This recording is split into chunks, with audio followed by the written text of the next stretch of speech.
What is up, folks? Okay, it is 2:09 Central Time today, and the Red Wings development camp is over. 3-on-3 tournament ended with, I think, Team Draper winning. Good for those boys. I don't know who was on that team. The most fun team to watch was the one with Casper and Lombardi, but we'll get to them in a second. Let's finish off the free agency signings from day 2/day 1. So I got 3. First one is Matt Luff. He's a non-roster signing that got a contract for 1 year at $750K.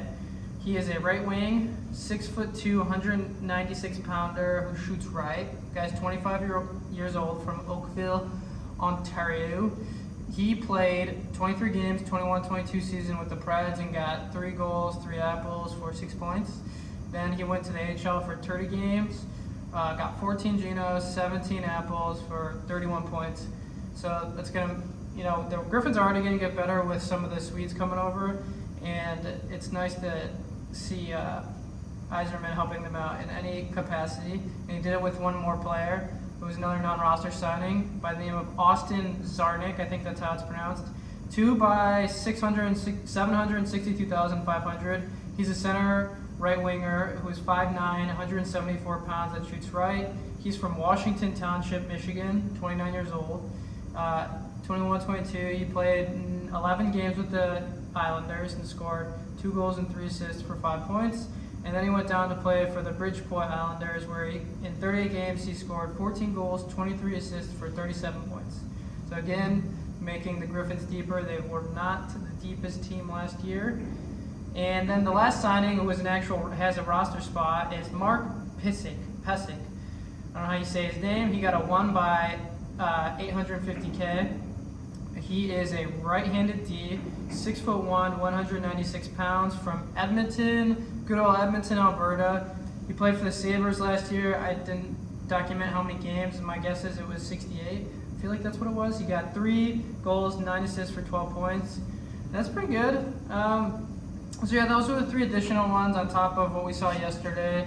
Start with Kopp, and then they got Mata, Chariot, I don't know how to pronounce his name, Perron, and Kubalik.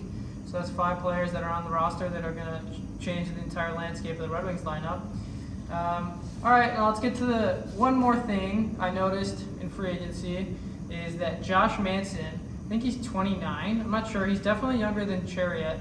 He got a 4 by 4.5 from the Avs. So you can put that in perspective with Chariot's contract. I'll figure out how to say that at some point, which was, I think, 4 by 4.75, and there's something about a no trade clause in there. So, it makes the deal look a little bit more interesting on Stevie's part, but we'll see how it plays out. I think he's going to pair with Sider, which would free Moritz to be more offensive, increase that aspect of his game. All right, now on to day 5 of the developmental camp. It was a 3-on-3 tournament. A lot of fun to watch. Art Regner, I love the guy. Ken Cal and Danielle Bruce were announcing the game. The first one I watched was the Watson versus Cleary game, and on the Watson team was Amadeus Lombardi. What a fun name. Apparently his nickname is Ammo and or Lambo. Ammo is such a sick name. So first game he played, Ambo had a hattie and assisted on one of Casper's goals. This kid, I'm gonna make another video about him today. He's pretty nasty. He plays for the Flint Firebirds, I think. So in that game, he had 2 breakaway goals. One of them was on a forced turnover. That was for his hat-trick goal. And the other one was a lacrosse goal that he so sick. He went around the left side of the net, if you're facing that way, and the goal's right here, and just threw it, and it stuck behind the back bar. It was pretty nuts. And then, yeah, he got an assist on Casper's goal. Okay, what did I see from Casper? Scored in the first game from a nice shot off a pass. What else did I write about Casper? I like his skating in terms of him shuffling across the ice. He looks like he can skate parallel pretty good, like maybe Sider as a comparison on the blue line. I know he's a forward, but he likes to attack the front of the net. I saw him make a move between the legs, not as a shot, but to get around a defender. He went to the net, cut across the crease, maybe got shot a couple times doing that. So he was fun to watch. And the other players that I took note of were Cross Hannes, who I felt was a good skater. Carter Mazur, I think that's his name. Sorry, buddy. He's a good passer. He's not the fastest player.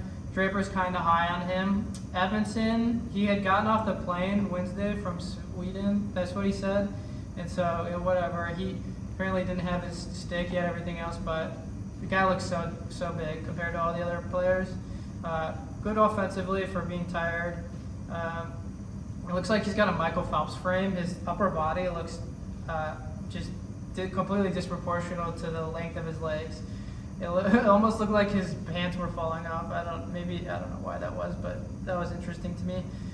Strong physically, he doesn't get knocked off the puck easily. After all, he's 6'5", 200 something. He actually said at the interview or the press conference that he had grown 1 centimeter in the previous month to put him at 199 centimeters, and that converted is like 6'5" roughly.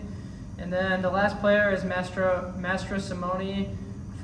He's going to be playing at ASU. That's pretty sick, playing at NHL Barn, even though it's Cal State, whatever. Arizona's awesome. Looked like the first game he kind of struggled handling and receiving pucks, but the next game he played, he got a goal. So maybe he's a player that picks it up once he's been playing for a little bit. Best names camp so far: Amadeus Lombardi and Red Savage.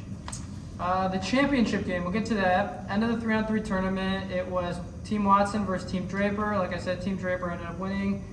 Casper had some good puck possession. He got a goal. And yeah, that was the end of the tournament.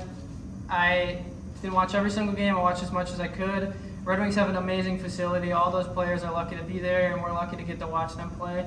And we'll see what's going to happen with the roster spot. I guess I'll end on Simon's comment in the media. First of all, he's a funny kid. Speaks English pretty good. He described Elmer Soderblom as a great skater, a great puck protector, and someone who likes to score goals. And I think it was Daniela. She asked if he was going to be as tall as Elmer. He's like, nah, he's way bigger. He's a mountain. Called him a mountain. Okay, that was funny.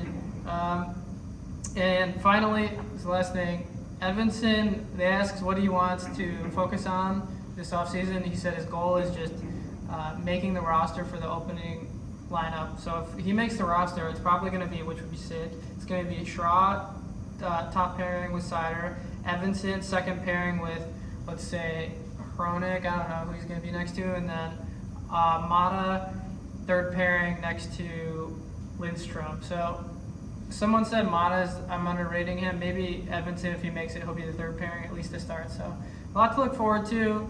The preseason starts sometime in early October, but yeah, we got World Juniors to look forward to, training camp. So yeah, more news to come out.